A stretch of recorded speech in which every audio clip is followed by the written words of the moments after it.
അംബേദ്കർ പോലെ അനശ്വര ലോകത്ത് പൊൻതൂവലാവാൻ സ്വപ്നങ്ങൾ നെയ്യുവാൻ വന്നാട്ടെ, സ്വപ്നങ്ങൾ നെയ്യുവാൻ വന്നാട്ടെ. അക്ഷരത്തിനുവന്ന് അറിവിൻ നിറകുടമായി നാടിൻ പൊൻതൂവലാവാൻ വന്നാട്ടെ, പൊൻതൂവലാവാൻ വന്നാട്ടെ.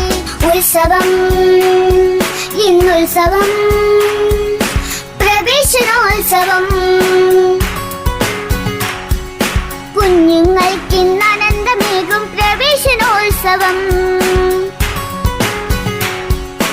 അക്ഷരമുത്തുകൾ കോർത്തുകൊണ്ടൊത്തിരി വിസ്മയം തീർക്കുവാൻ വന്നാട്ടെ, അമ്മതചാരനി നമ്പിളി ചിരി തൂകി കൂട്ടുകൂടാൻ വന്നാട്ടെ, കൂട്ടുകൂടാൻ വന്നാട്ടെ. ഉത്സവം ഇന്നുത്സവം, പ്രവേശനോത്സവം.